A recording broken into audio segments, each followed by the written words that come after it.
Ça, encore une fois, des brasseries le font. Ils laissent tout le houblon. Donc, en faisant un double dry hop, ils laissent le Ah, houblon ils du enlèvent premier pas dry le hop. Ils premier? l'enlèvent pas. Non, non, non, non. Pas D'accord. forcément, parce qu'ils peuvent pas forcément purger. Ils laissent tout et ça marche. Salut Fabien, merci d'avoir accepté mon invitation. Est-ce que tu pourrais te présenter? Oui, bah merci Alice pour l'invitation et l'interview. Fabien Huin, je suis brasseur amateur depuis 2004. J'ai commencé, voilà, j'y connaissais rien à la bière quasiment à cette époque et je me suis un peu renseigné sur le sujet et j'ai vu que comment faire la fabrication de la bière et j'ai vu aussi à l'époque on trouvait très peu d'informations sur le sujet. J'ai vu qu'on pouvait brasser chez soi. J'en ai parlé à des amis et comme par hasard, à mon anniversaire juste après, j'ai reçu un premier kit pour brasser. Pas mal. Donc à l'époque, c'était les kits conserve, hein, les Ouais. kits qu'on ferme là, les trucs très basiques. J'étais encore étudiant, je faisais ça quand je passais chez les parents le week-end. C'était très bien, quoi. Bon, on apprécie parce que c'est sa bière d'un point de vue Oui, gustatif, voilà, c'est voilà. ça. Par la suite, on s'aperçoit que c'est très basique, mais bon, ça permet déjà de mettre un pied à l'étrier. Et je faisais des études dans l'informatique, les réseaux à ce moment-là, et par culture personnelle, je voulais aussi apprendre à faire des sites web. Donc j'ai eu l'idée de créer le site Univers Bière Ok. et de l'alimenter petit à petit avec mes connaissances sur le sujet parce que c'était très compliqué en 2004-2005 là de trouver des informations. À l'époque, la seule source francophone c'était le forum brassageamateur.com. Donc j'ai fait partie et je suis parti depuis ce temps-là. Et voilà, de fil en aiguille, le site s'est étoffé. Je suis aussi passé entre-temps assez rapidement sur le brassage tout grain et voilà, depuis à peu près 2006-2007, je fais du tout grain et je publie régulièrement les recettes et des conseils. C'est bien à niveau débutant, voilà, le site va beaucoup aider. Il va aider aussi par la suite avec les outils. Mais après, quelqu'un d'avancé, il peut aller trouver ses sources ailleurs Oui, c'est sûr. Ok. et les informations ailleurs. Voilà, c'est plutôt une approche didactique et à base de tutos pour ceux qui démarrent. Et du coup, est-ce que tu as d'ailleurs un style de prédilection que t'aimes plus brasser qu'un autre? Enfin, j'en ai plusieurs, ça va dépendre du moment. J'aime bien les bières houblonnées. Maintenant, j'aime bien aussi les stouts et imperial stouts, notamment en hiver, et les bières acides aussi. Donc, Ok. j'expérimente un peu tout. J'ai testé pas mal de styles. Il y en a quelques-uns que j'ai pas encore fait. Tout ce qui est fermentation mixte, notamment, ou trucs un peu sauvages, parce que j'avais pas forcément les fermenteurs ou la place, tout ça. Non, au niveau style, j'aime bien les lagers aussi. Donc chaque année, j'essaye un peu de faire au moins une fermentation basse, un style torréfié, un style acide, et puis plusieurs styles houblonnés. J'ai pas Ok. encore vraiment brassé de Naipa, par exemple. Je me le suis un peu interdit jusqu'à maintenant parce que j'avais pas les moyens techniques de conservation avec tout ce qui est CO2 et autres.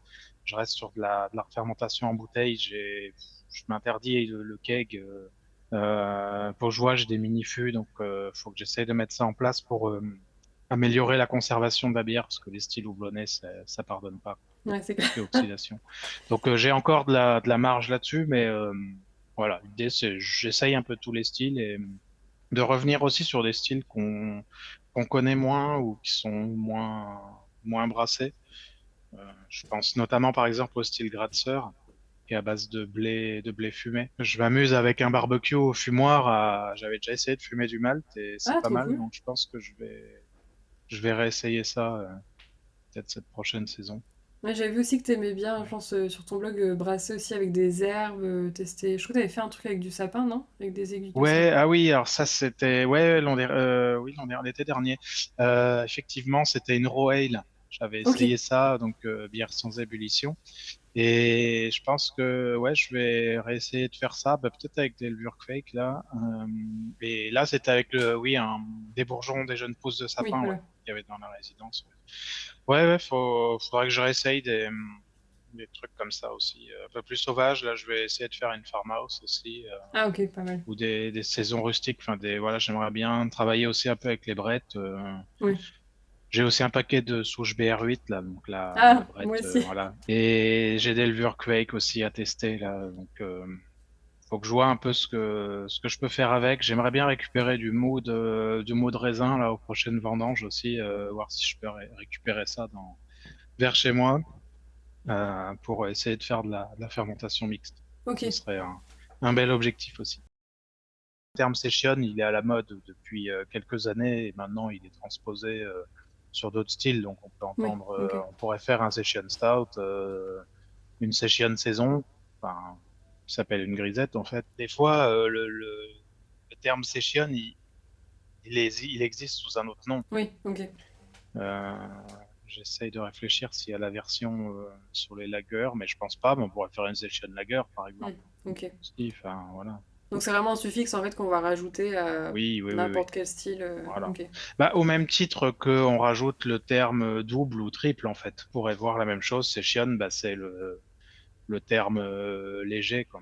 Ok, On d'accord. va à l'inverse en léger, session. Et on a rajouté depuis quelques années le terme micro aussi. Donc, c'est le session du session. Donc D'accord. là, après, Ok.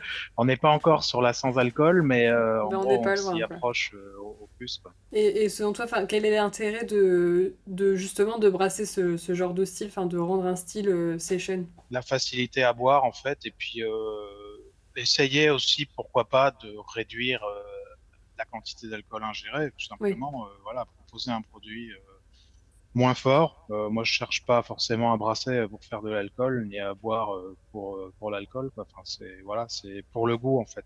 Je suis pas plus amateur que ça de grosses bières bourrin. Oui. Je l'avoue, de plus en plus de mal à boire des bières belges. Pour d'autres raisons, je trouve ça souvent trop sucré.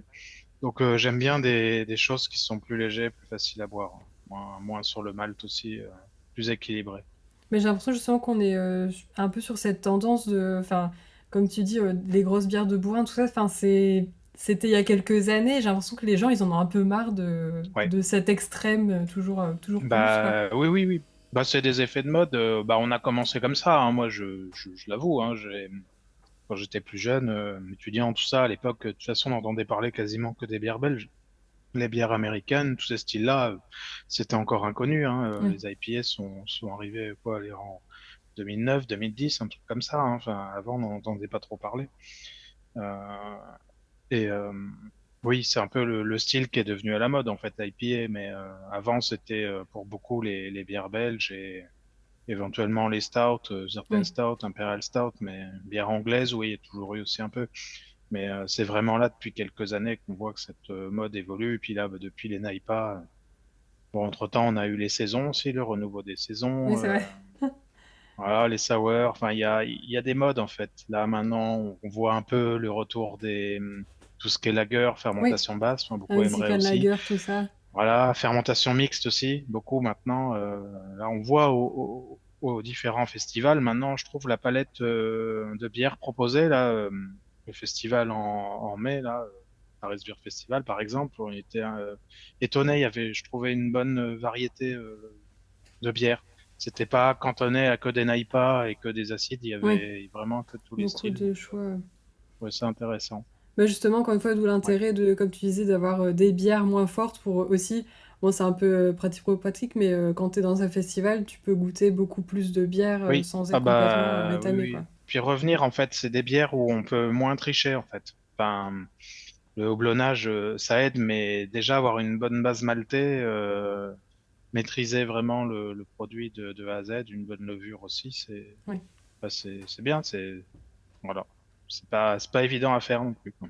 Comme on le disait, enfin, comme c'est une bière session qui a moins de grains, bah, on aura Oui, forcément moins de corps. Comment on peut justement oui, pallier à ce problème, entre guillemets, c'est pas forcément un oui. problème, Ah mais bah, bonne question. Alors, j'ai quelques petits conseils à donner, ouais, pour ça. Effectivement, les bières légères, il faut travailler et essayer d'avoir le plus de corps possible. Donc déjà, on peut jouer sur la base maltais. Et en amont, hein, dès qu'on prévoit la recette, déjà, essayer d'utiliser différentes céréales. Le malt d'orge, c'est bien, mais au final, c'est pas celui qui a celui qui a le plus de corps, quoi. En gros, le goût résiduel. On en a beaucoup plus, par exemple, avec du malt de blé ou de l'avoine ou du seigle. OK. Donc déjà, à essayer ces 3 céréales, ça permettra d'apporter un petit plus dans la bière. Donc pourquoi pas essayer d'intégrer, allez, un tiers déjà de malt. Alors, j'aime pas dire spéciaux, parce que c'est pas forcément spéciaux, mais voilà, de malt d'autres céréales plutôt que du malt d'orge. On peut même pousser jusqu'à la moitié, hein. Moi, j'ai déjà fait un tiers d'orge, un tiers de blé, un tiers de seigle, par exemple. D'accord, OK. Après, faut voir, il y a d'autres Oui, problématiques comme la à jouer avec filtration. le blé et le seigle, c'est la filtration. Voilà. Voilà. Ce qu'on peut faire aussi, c'est empâter plus haut qu'une bière classique. Donc, sur une session, faut pas avoir peur d'aller empâter à 68. Moi, je fais ouais, 68 à peu près, 68 à 69, voire même 70 degrés. OK, d'accord. Ça va générer des dextrines, mais comme derrière, bah, il y a, voilà, il y a peu de matière, c'est plus dilué, le ressenti sera pas le même que sur une bière plus forte en alcool. OK. On peut, dans une autre mesure aussi, jouer avec de la maltodextrine. Donc, c'est un sucre non fermentescible. Donc, celui-là, il va rester. Donc, ça peut être la même, ça peut être avec du lactose aussi. Ouais, du Bon, lactose, lui, il OK. a un goût beaucoup plus spécifique et prononcé. On n'aime pas.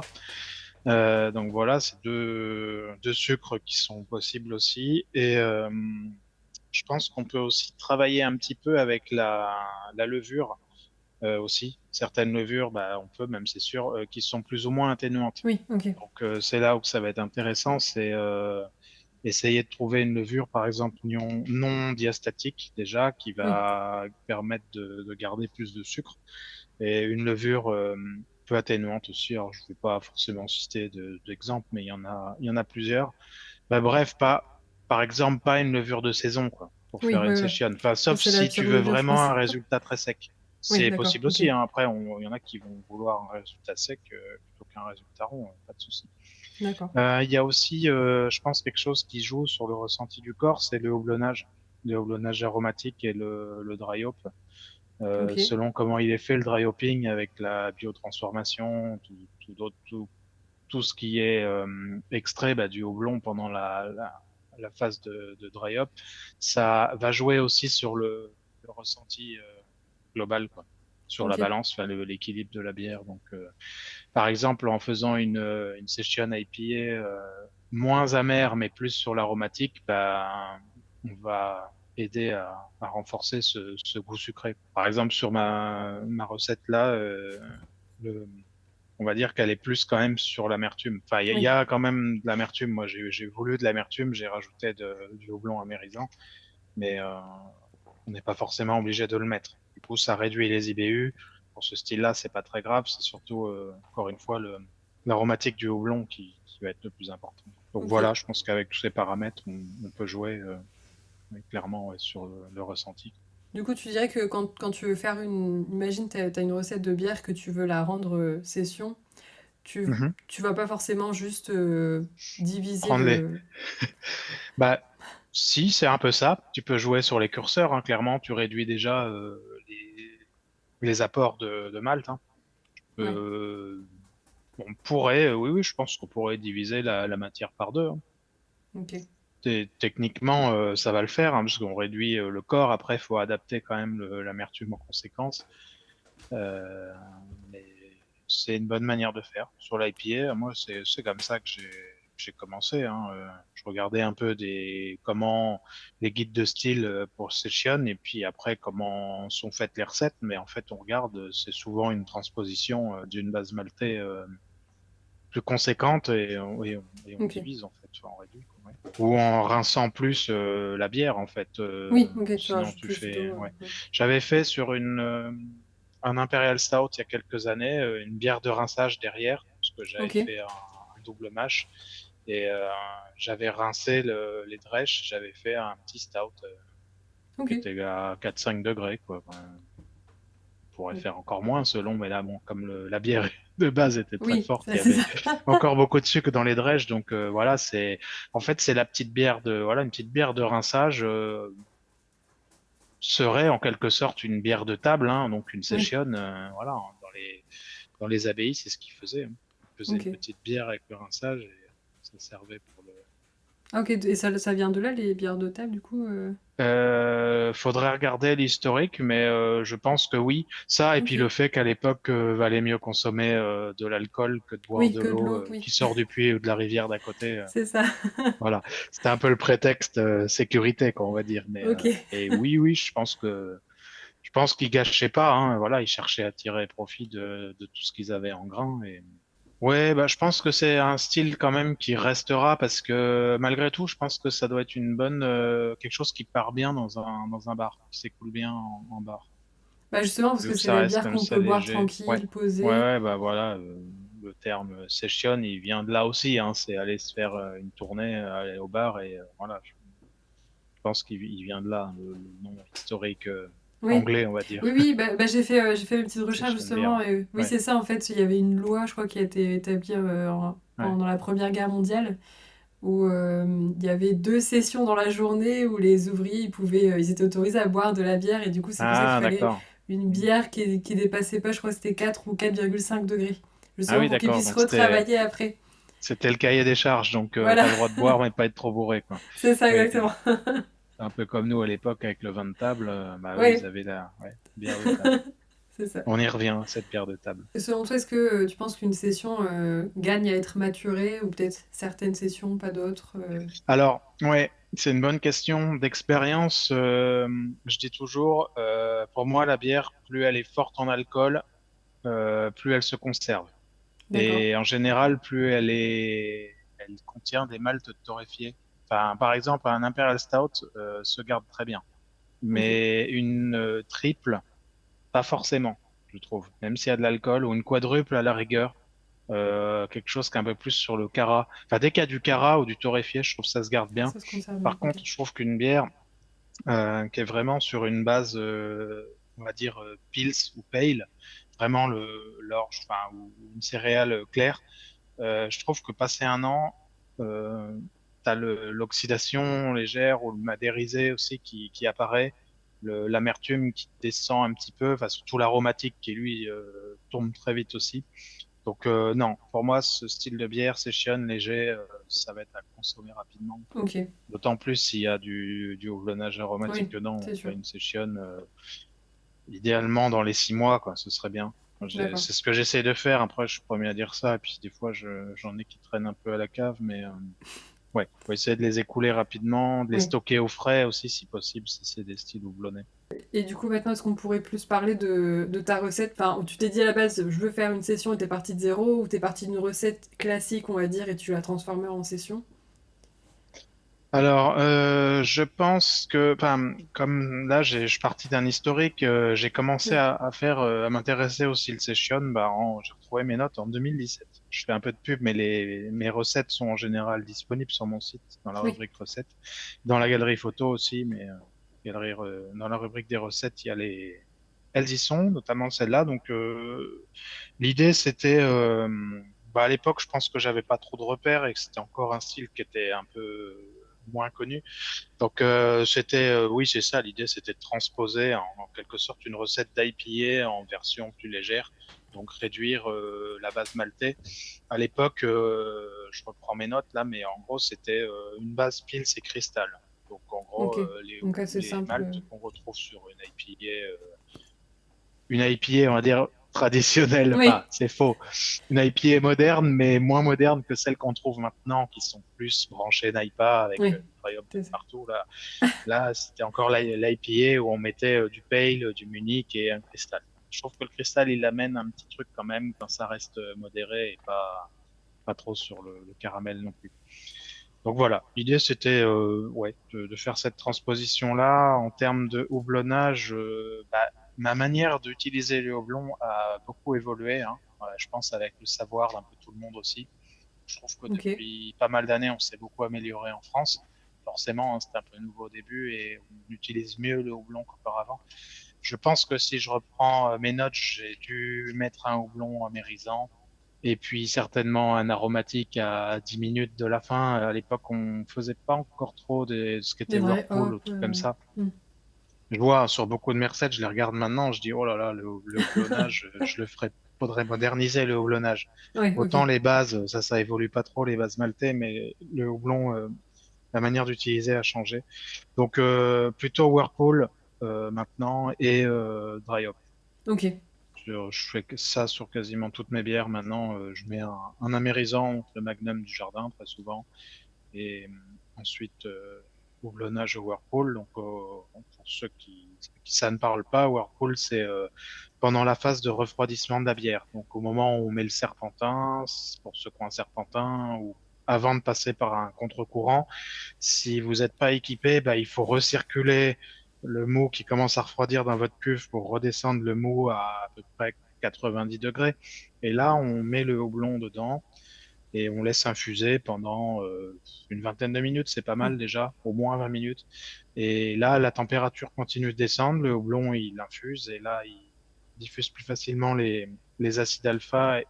Non, pas les acides alpha, justement. Les autres composants que les Oui. acides alpha, donc pas Les huiles l'amertume, et essentielles. plutôt voilà, les huiles essentielles, diverses et variées. On va pas citer les noms, il y en a trop. Ouais, c'est ça, c'est clair. Mais en gros, ce qui est bon dans le houblon.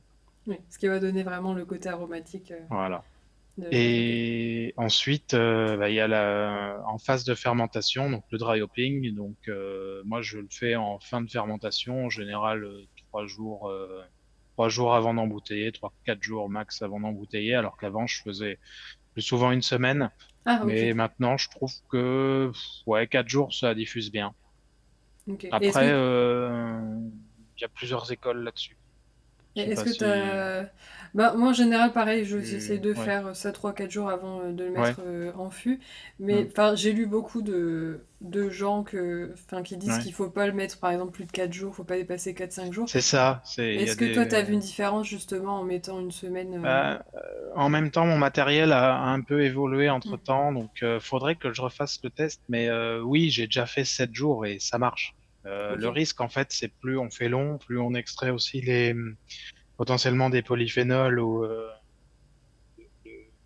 côté vert, Oui, chlorophylle, enfin du houblon, enfin voilà, ça peut vite piquer un peu plus et donc d'accord. avoir aussi ce qu'on appelle le hop burn derrière. Oui, ok. Euh, donc c'est là où faut arriver à trouver le bon équilibre. Après, il y en a qui font des doubles dry hop. Alors ça, Oui, j'avoue, j'en ai pas encore fait. J'en ferai si je fais des NAIPA ou autre. Donc là, l'idée, c'est de faire un premier dry hopping en début de fermentation pour utiliser le processus de fermentation qui va aider à biotransformer des molécules et en faire un deuxième par la suite. Donc ça fait un double boost d'arôme. oui, ok. Mais ça, encore une fois, des brasseries le font. Ils laissent tout le houblon. Donc, en faisant un double dry hop, ils laissent le Ah, houblon ils du enlèvent premier pas dry le hop. Ils premier? l'enlèvent pas. Non, non, non, non. Pas D'accord. forcément, parce qu'ils peuvent pas forcément purger. Ils laissent tout et ça marche. Par exemple, la brasserie Fauve, ils laissent tout leur houblon pendant. Là, je voyais leur recette de session IPA, justement, là.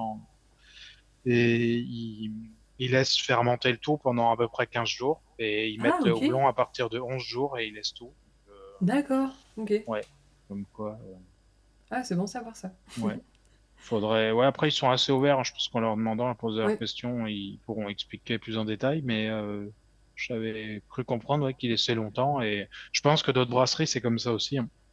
ok. Mais j'avoue, j'ai pas plus creusé le sujet que ça. Pour en revenir à la base maltais, ben, donc, dans une seconde version de recette, j'ai fait une base Pils. Là, j'ai intégré le seigle.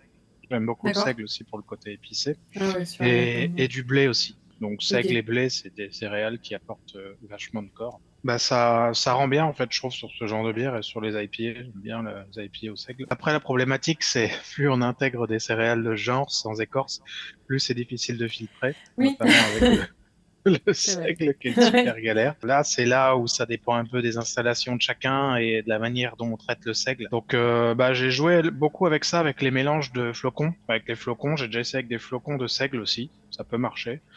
Ah, flocon de seigle. Ouais, ça équivaut à du seigle non maltais, hein. Mais donc, D'accord, ça oui. va être le même principe que les autres flocons que le blé. Mais du coup, est-ce que c'est encore plus galère que le seigle normal au niveau de la Ouais, filtration? je dirais même Ok. combat, parce que ça va apporter le bêta-glucane, là, le côté bien visqueux. Oui, Et en plus, le flocon de lui-même, il est déjà aussi bien très, très chaud. porridge, bien visqueux. Oui. Ouais, ouais. Donc, Bah, en 2020, je vois, l'historique, c'est ce que j'avais fait sur la troisième version. D'accord. J'avais joué avec du malt de seigle et des flocons de seigle. Et après, j'ai abandonné les flocons et je passais directement au malt. Ok. Et là, sur du Marie Sauter aussi.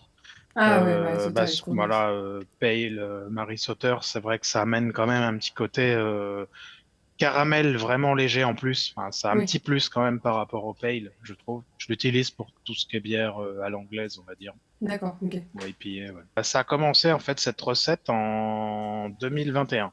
Donc une première version de cette base, donc Marie Sauter, mélange de flocons et du malt clair de seigle et du Cararail. Donc en fait c'est la version caramélisée du Du seigle. seigle, ok. En termes de BC, c'est à 175. Ah oui, Donc donc ça ça colore reste quand même pas mal. quand même quelque chose qui est quand même coloré. Donc en termes de pourcentage, sur mes bases, là en général, je suis du 70% de Marie Sauter, à peu près 20% de malt de seigle et 7% de caramel rye. Donc voilà, c'est juste pour apporter un peu une petite coloration Oui. Et qui est sur bien sympa la. d'ailleurs. Ouais, ouais, ouais. Bah, on peut dire que ça ressemble un peu plus à la couleur d'une IPA traditionnelle, on va dire. Oui, c'est vrai. Puis elle a un petit Ouais. trouble vraiment sympa. Effectivement, alors ça, c'est aussi bah, le côté du seigle hein, qui apporte aussi oui, le trouble. Et au niveau de la mousse, ça aide bien aussi. Hein. Depuis tout à l'heure, on parle, mais Oui, c'est vrai. elle Il y a une reste bonne bien en fait. Elle est rétention. bien persistante. Ouais.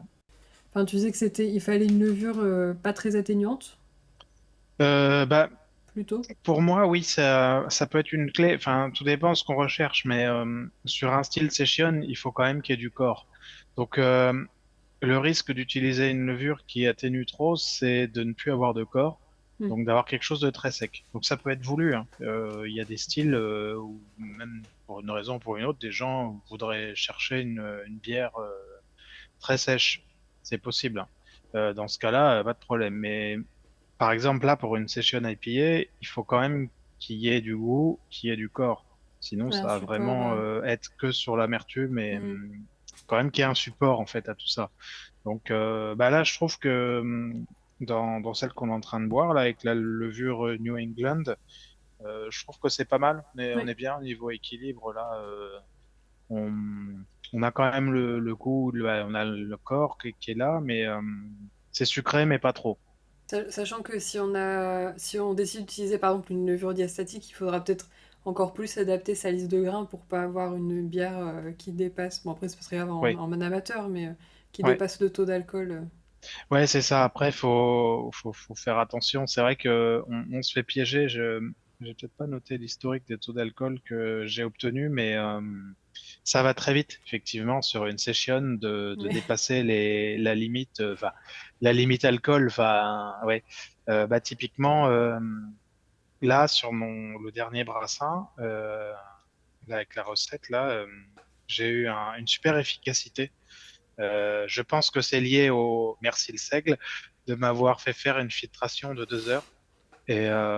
Et du coup, bah, ça s'est écoulé tout lentement et ça a bien réussi à extraire tous les sucres. oui, Et bah, c'est bien, hein, mais sauf que ça, c'était pas prévu au niveau rendement oui, c'est calculé ça. dans le logiciel. Bah, c'était pas forcément ce que je voulais. J'aurais pu et j'ai peut-être même du coup rajouté un peu d'eau, enfin dilué. Mais malgré ça, j'étais au-dessus.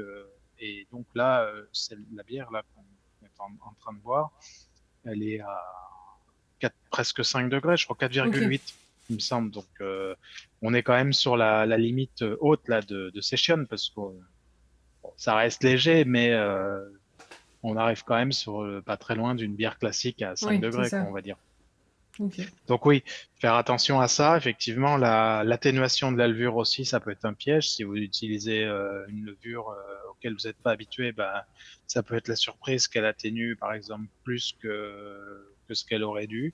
Oui. Donc bah, après, c'est comme tout, hein, ça se travaille. Hein. De toute façon, c'est avec l'expérience et en testant les ingrédients, les conditions, son matos Ouais, voilà. qu'on apprend aussi. Hein. Donc là, je sais maintenant que si j'avais à refaire cette recette, ben je ferais peut-être plus attention et puis je mettrais encore un peu moins de matière. Puis là, comme par hasard, la filtration va être normale et Ouais, puis c'est je ça. vais avoir quelque chose de super léger. Enfin, ça, c'est le jeu, mais bon, bah, faut essayer. Ouais, bah, ça, de toute façon, aussi, de brasser Ouais. en amateur, c'est tu Oui, oui, toujours des oui, oui. surprises, quoi. On a toujours des surprises, c'est ça Oui. qui fait le charme aussi C'est de clair, cette passion, hein. c'est vrai. Si c'était trop parfait et que tout se passait bien à chaque fois, On on s'ennuierait s'ennuierait un peu. tellement. Ouais, voilà. Petit mot de la fin. Bah, brasser des sessions. Les sessions, c'est sympa. Les sessions, c'est cool. Non, mais ça permet un peu de changer, un peu de sortir des sentiers battus. Essayer, c'est pas un style qui est difficile. Je sais pas si tu veux peut-être nous dire, où est-ce qu'on peut te trouver, sur ton site, tes réseaux sociaux, tout ça? Eh ben oui, pas de souci. Eh ben donc en premier lieu, moi c'est le site universbière.net, donc univers-bière au singulier.net. Voilà, dessus il y a toute la base, hein, tout ce que je propose, on va dire en articles didactiques, tutos et compagnie, recettes, galeries photos. Et sinon, un peu plus présent sur les réseaux sociaux, Facebook toujours, hein, ça a commencé avec ça continue avec ça, et Instagram. Bon, bah, merci beaucoup en tout cas, c'était bien cool. Bah, avec plaisir.